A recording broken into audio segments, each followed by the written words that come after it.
Hello students, ITI online classes में आपका स्वागत है। मेरा नाम है छाया और मैं आपको इस चैनल पर एम्प्लॉयबिलिटी स्किल सब्जेक्ट पढ़ाती हूँ। आप जानते हैं प्रीवियस वीडियो में मैंने आपका चैप्टर शुरू किया था क्वालिटी कॉन्सेप्ट एंड कॉन्शियसनेस, ठीक है। तो उस चैप्टर में हमने बहुत सारी चीज़ें कवर की थी। क्वालिटी क्या होती है, क्वालिटी क्यों आवश्यक है, क्वालिटी की अलग अलग क्वालिटी इंजीनियर्स ने क्या क्या डेफिनेशंस दी है, ISO ने उसकी डेफिनेशन क्या दी है क्वालिटी की, ठीक है। उसके बाद हमने पढ़ा था कि क्वालिटी टूल्स कौन कौन से हैं, 7 क्वालिटी टूल्स पढ़े थे हमने, ठीक है। आज का आपका टॉपिक है ISO, अंतर्राष्ट्रीय मानक संगठन। ये है क्या ISO? पहले तो फुल फॉर्म इसकी इंटरनेशनल ऑर्गेनाइजेशन फॉर स्टैंडर्डाइजेशन, ठीक है, या फिर आप इसको ये भी कह सकते हैं इंटरनेशनल स्टैंडर्ड ऑर्गेनाइजेशन। यह एक संस्था है जो स्टैंडर्ड्स निर्धारित करती है, जो मानक निर्धारित करती है, ठीक है। और एक कैसी संस्था है? ये आपकी एक इंडिपेंडेंट और नॉन गवर्नमेंटल इंटरनेशनल ऑर्गेनाइजेशन है, ठीक है। तो इसका काम क्या है? ये जो ISO है आपका हर सेक्टर में, प्रत्येक सेक्टर, कोई भी सेक्टर हो आपका, उसमें आपका सर्टिफिकेशन प्रोवाइड कराता है। और ये सर्टिफिकेशन कब आपको मिल पाता है? जब आप इसके द्वारा बनाई गई गाइडलाइंस को फॉलो करते हैं, ठीक है। तो अभी तक आपको ये समझ में आ गया होगा कि ISO क्या है। ISO एक इंटरनेशनल बॉडी है, ठीक है, जो मानकीकरण करती है, ठीक है, स्टैंडर्ड्स निर्धारित करती है। कोई भी प्रोडक्ट आप मैन्युफैक्चर कर रहे हैं, कोई भी कंपनी हो गई, मैन्युफैक्चरिंग कंपनी, या कोई भी इंस्टीट्यूट हो गया, कोई भी हॉस्पिटल हो गया, मतलब कोई भी संस्था, ठीक है, अगर वो ISO के द्वारा जारी की गई गाइडलाइंस को फॉलो करता है तो उसको ISO से एक सर्टिफिकेट प्रोवाइड किया जाता है। वो सर्टिफिकेट ये बताता है कि उस इंस्टीट्यूट की या उस हॉस्पिटल की या उस मैन्युफैक्चरिंग कंपनी की जो क्वालिटी है वो बेहतर है, नंबर 1 है, ठीक है।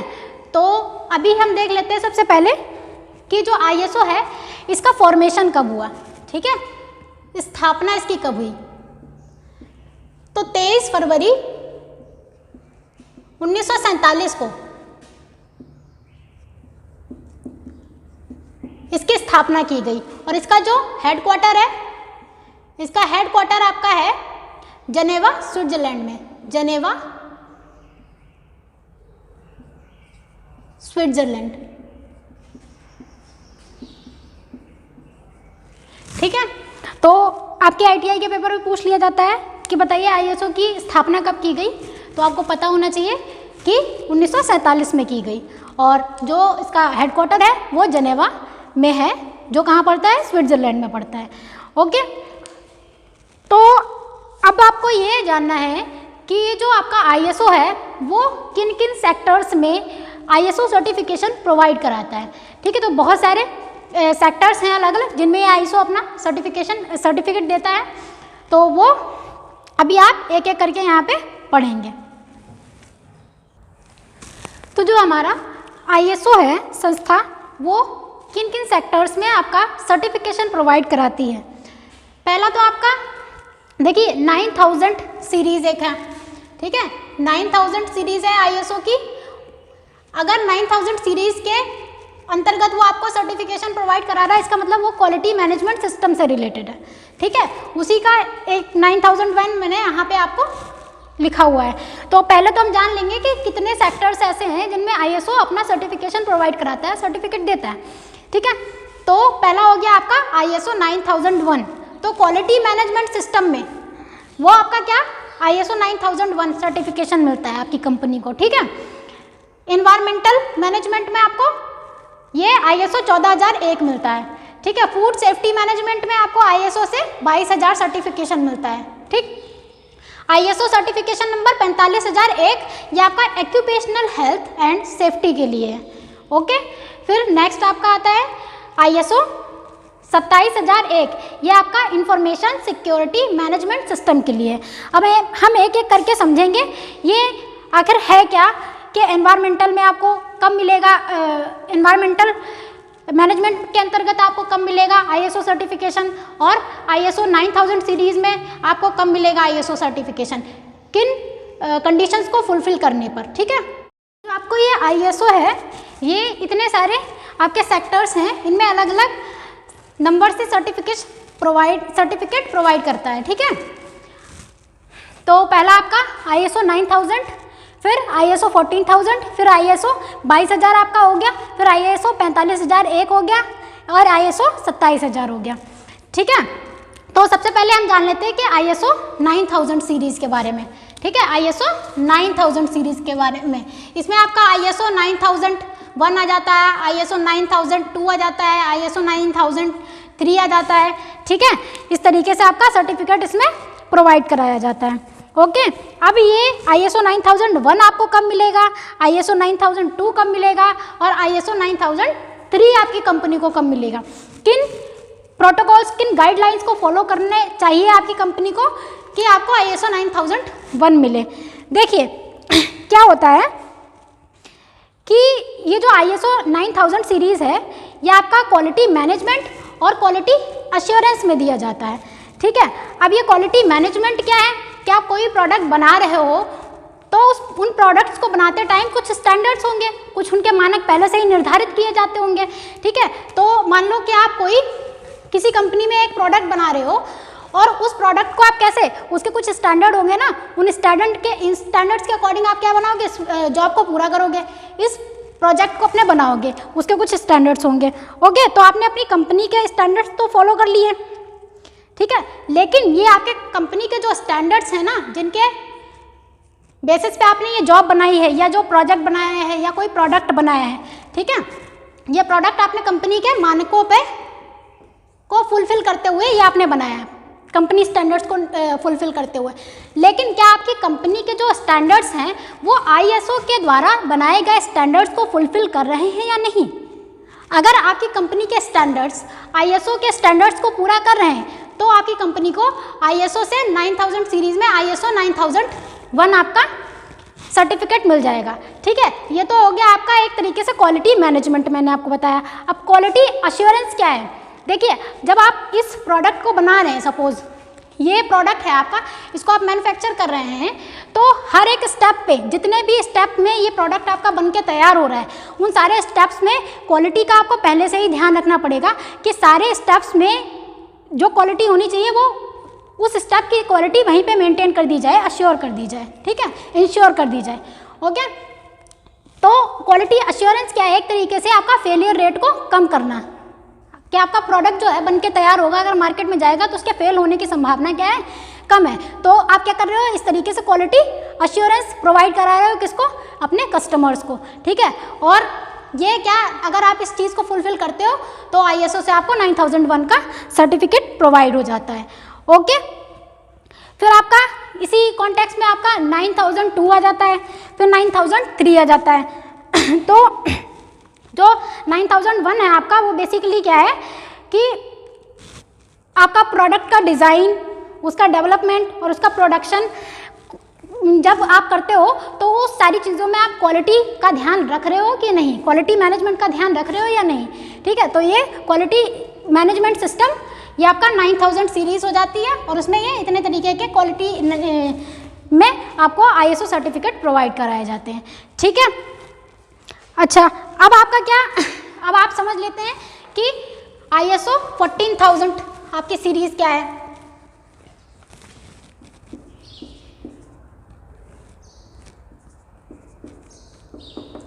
ठीक है, ISO 14000 सीरीज़, ये जैसा कि आपने यहाँ पे मैंने लिखा हुआ है, आप देख रहे होंगे, एनवायरमेंटल मैनेजमेंट।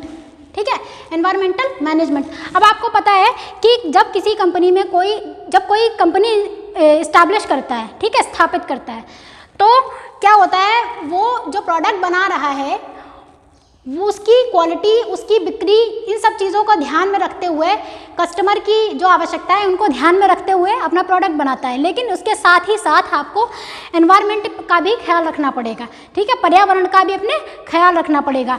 जैसे इसमें क्या, अगर कोई कंपनी मान लो कोई प्रोडक्ट बनाती है, कोई केमिकल बना रही है, ठीक है, तो उसकी कंपनी में क्या होगा, कुछ केमिकल पदार्थ वेस्टेज भी निकलेगा, तो उस वेस्ट मटेरियल को, अपशिष्ट पदार्थ को आप किस तरीके से डिस्पोज करते हो।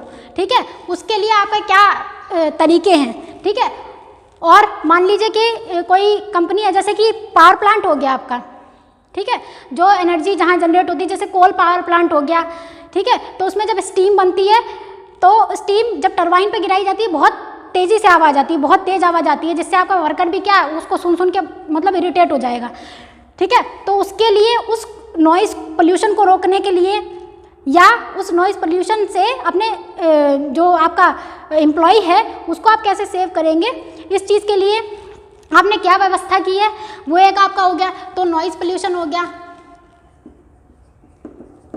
नॉइज़ पोल्यूशन, और जो आपका वेस्ट मटेरियल है उसको आप कैसे डिस्पोज कर रहे हो, ठीक है। और आपका हो गया एक एयर पोल्यूशन को कैसे कंट्रोल कर रहे हो, ठीक है। आपकी कंपनी आप कुछ मतलब केमिकल बना रही है तो वहाँ पे क्या होगा, कुछ हानिकारक गैसेस भी निकलती हैं, तो उन हानिकारक गैसेस को क्या आप ऐसे ही पर्यावरण में छोड़ दे रहे हो या उनको फिल्टर करके तब आपस चिमनियों से फिल्टर करके ऊंचाई पे फेंकते हो जाके, ठीक है, रिलीज़ करते हो उन गैसेस को। तो ये सारी चीज़ें आपने किस तरीके से मैनेज की हैं और ये चीज़ें किस तरीके से मैनेज की हैं और जो आपके मैनेज करने का तरीका है, इन चीज़ों को जैसे आपने हैंडल किया हुआ है, जैसे आप मैनेज करते हो, वो जो स्टैंडर्ड्स आपने निर्धारित किए हुए हैं, अगर वो आप ISO के स्टैंडर्ड्स के अनुसार इन सारी चीज़ों को मैनेजमेंट कर लेते हो, उन सारी चीज़ों का, तो वो क्या हो जाता है, आपको जो ISO है वो 14,000 आपका सर्टिफिकेशन आपको प्रोवाइड कराता है। इसका मतलब ये है कि आपकी कंपनी के द्वारा पर्यावरण को कम से कम प्रदूषित किया जा रहा है, ठीक है। या ये कह सकते हैं हम कि जो पर्यावरण से संबंधित नियम कायदे कानून हैं वो आपकी कंपनी पूर्णतः फुलफिल कर रही है, उनको निभा रही है, ठीक है। तो इससे आप ये समझेंगे, अगर आपके पास ISO 14,000 आपके पास सर्टिफिकेशन है तो इसका मतलब है कि आपकी कंपनी से पर्यावरण को ज़्यादा नुकसान नहीं है, या जो भी आपका मैन्युफैक्चरिंग प्रोडक्ट मैन्युफैक्चर हो रहा है उससे लोगों को या हमारे पर्यावरण को ज़्यादा नुकसान नहीं है, ठीक है। फिर ऐसे ही आ जाते हैं हम ISO 22,000 पे। ISO 22,000 में फूड सेफ्टी मैनेजमेंट। अब एक तरीके से एक एग्जांपल देके समझाती हूँ मैं आपको।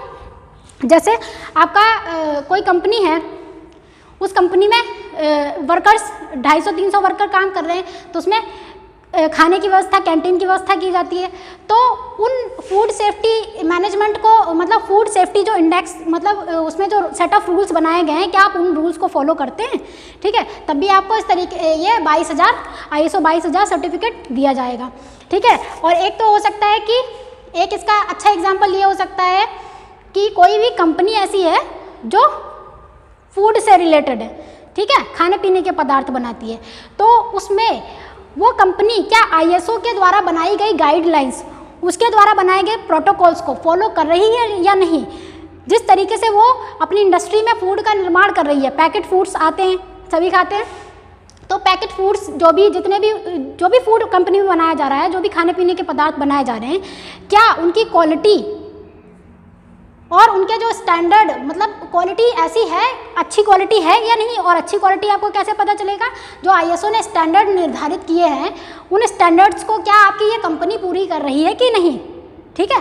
तो अगर आपकी कंपनी इस ISO के द्वारा बनाई गई गाइडलाइंस को पूरा कर रही है, तो इसका मतलब उसको फूड सेफ्टी मैनेजमेंट में ये वाला सर्टिफिकेट प्रोवाइड हो जाएगा, ओके।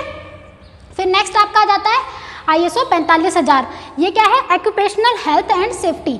आपकी कंपनी में जो वर्कर्स काम कर रहे हैं, वो जो काम कर रहे हैं उस टाइम आपको पता है कि बहुत सारे खतरे भी होते हैं। जैसे कोई मान लीजिए कोई ऐसा काम कर रहा है, वेट उठाने वाला काम कर रहा है, ठीक है, तो उस टाइम क्या है, उसके लिए आपने सारे जो ISO के द्वारा जो बनाई गई गाइडलाइंस हैं, क्या उनके अनुसार उन गाइडलाइंस को पूरा करते हुए आपने लेबर्स को पूरी तरीके से ड्रेस जो उनकी होनी चाहिए वो है उनके पास, क्या उनके पास एक तरीके से कहेंगे कि क्या उनके पास शूज़ हैं प्रॉपर, ठीक है, क्या उनके पास ग्लव्स हैं, उनके पास चश्मा है, ठीक है।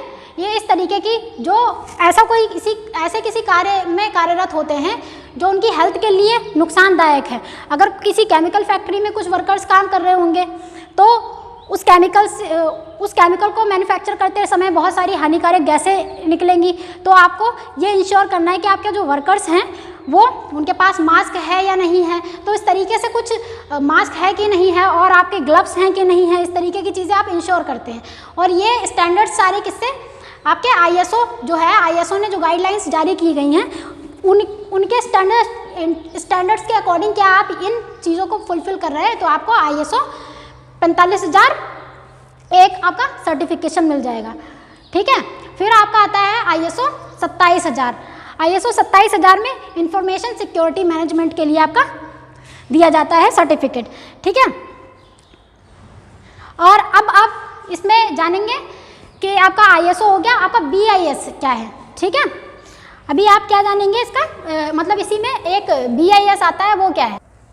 अब देखिए, आपने ISO के बारे में तो सारा कुछ जान लिया, ISO क्या करता है। ISO भी आपका जो काम ISO का है वही आपका BIS का है। ठीक है, ISO क्या करता है भाई, आपके स्टैंडर्ड्स को डेवलप करता है और उनको पब्लिश करता है। सेम काम आपका BIS का भी होता है। BIS की फुल फॉर्म है ब्यूरो ऑफ इंडियन स्टैंडर्ड्स, मतलब भारतीय मानक ब्यूरो।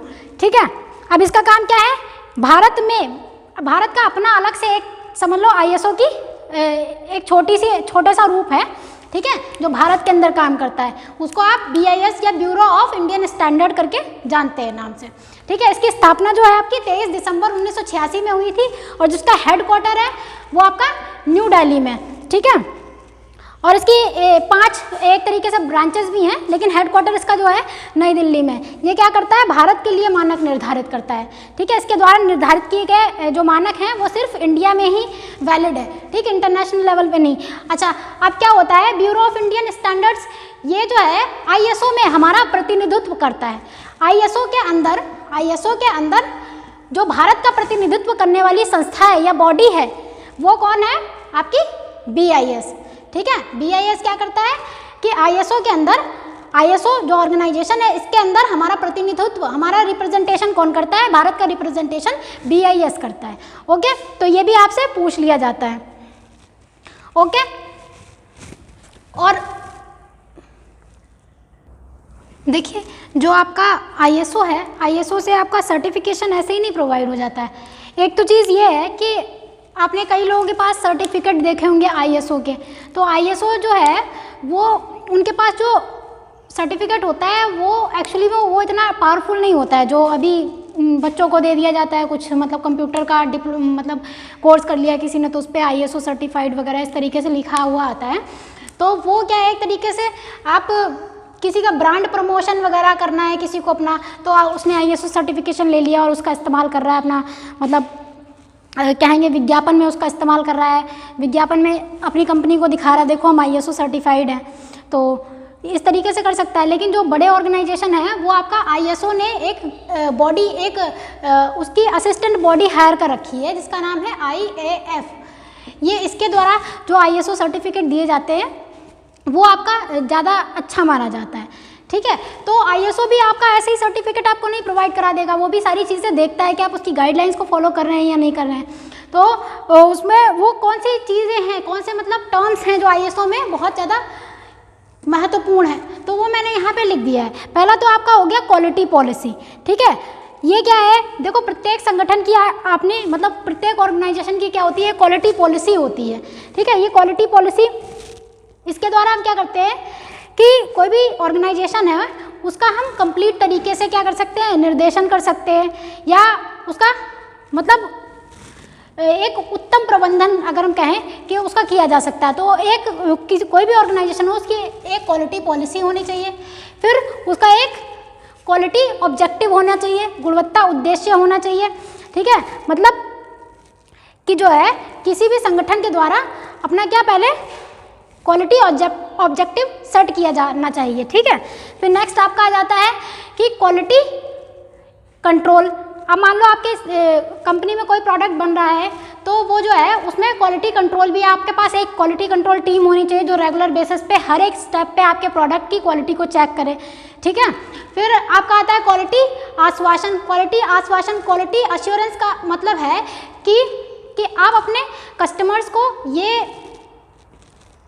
आप आश्वासन देते हैं कि आपकी जो गुणवत्ता है वो हमेशा आपको मिलेगी, इस प्रोडक्ट में जो है आपको हमेशा क्वालिटी मिलेगी, ये क्वालिटी जो है कभी खराब नहीं हो सकती, ठीक है। तो आप ऐसा विश्वास दिलाते हैं अपने कस्टमर्स को, ठीक है, कि आपकी जो क्वालिटी की ज़रूरतें हैं उनको पूरा करने की और उनकी क्षमता बढ़ाने की जिम्मेदारी हमारी है, कि आपको जो है क्वालिटी अच्छी ही मिलेगी, प्रोडक्ट की कभी ख़राब नहीं होगी क्वालिटी। तो वो क्वालिटी अश्योर करते हैं आप अपने कस्टमर को, ठीक है। फिर आता है आपका क्वालिटी इम्प्रूवमेंट। आपको क्या हर दिन आपकी अपने प्रोडक्ट की क्वालिटी को क्या करना है, बढ़ाना है, ठीक है। अगर आपका प्रोडक्ट एक बार बना लिया आपने तो आप उसमें क्या सोचेंगे, उसमें सोचेंगे कि आप इसको और बेहतर कैसे बना सकते हैं, ठीक है। फिर कंटिन्यूअल इम्प्रूवमेंट और आपका इफेक्टिवनेस का मतलब है कि आपने प्रोडक्ट को क्या सोचा था, आउटपुट कितना अच्छा मिलेगा और किस हद तक मिला, ठीक है। मतलब इनपुट के कंपैरिजन में आपको आउटपुट कितना मिला। आप जो सोच रहे थे कि प्रोडक्ट इस क्वालिटी का होना चाहिए, तो आपके जब आपने ये सारी चीज़ें मेंटेन की, इन सारी शर्तों को पूरा किया, तब क्या आपका आउटपुट किस तरीके का मिल रहा है, ठीक है। क्या कुछ प्रभाव पड़ा, इन सब चीज़ों का ध्यान रखा जब आपने, तो आपके प्रोडक्ट पे कोई प्रभाव पड़ा, उसकी क्वालिटी बढ़ी, ठीक है। जो आप सोच रहे थे, जो आपने एक स्टैंडर्ड निर्धारित किया था, मानक निर्धारित किया था, क्या आप वहाँ तक पहुँच पाए, ठीक है। तो ये आपका इफेक्टिवनेस में, ऐसे ही बहुत सारे आपके और भी टर्म्स हैं इसके अंतर्गत, ठीक है। तो हम सिर्फ यहीं तक पढ़ेंगे।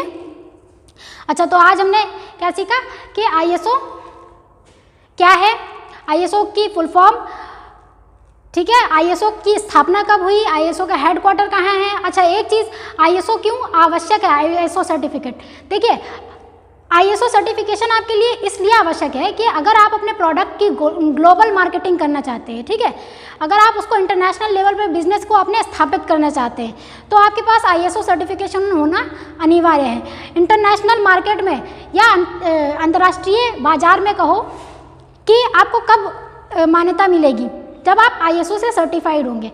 तो सबसे ज़्यादा इम्पोर्टेंस ISO की इसलिए है कि अगर आपको ग्लोबली मार्केटिंग करनी है, ग्लोबली अपने प्रोडक्ट को या अपने सर्विस को ग्लोबली प्रोवाइड कराना है, तो आपके पास आपकी कंपनी जो है ISO सर्टिफाइड होनी चाहिए, ठीक है। फिर उसके बाद में आपने क्या पढ़ा, उसके बाद में आपने BIS के बारे में जाना, ब्यूरो ऑफ इंडियन स्टैंडर्ड। ये क्या करता है, ये आपका ISO में, ISO हो गया आपका, और इसमें और एक संस्था और है, मतलब ISO में, और जो आपका वर्ल्ड स्टैंडर्ड सर्विस नेटवर्क है, ठीक है, वर्ल्ड स्टैंडर्ड सर्विस नेटवर्क, इसमें और ISO में हमारा भारत का प्रतिनिधित्व कौन करता है, BIS करता है, ठीक है। BIS क्या है, ब्यूरो ऑफ इंडियन स्टैंडर्ड, मतलब भारतीय मानकीकरण संगठन, ठीक है। तो ये आपने पढ़ा, और उसके बाद में आपने जाना कि ISO में जो है टर्म्स, कौन कौन से टर्म्स जो है इम्पोर्टेंट हैं, ठीक है। तो आज की क्लास यहीं पे समाप्त की जाती है, ठीक है। नेक्स्ट वीडियो में आपसे मिलते हैं quality control and management system को लेके, ठीक है। तब तक के लिए धन्यवाद।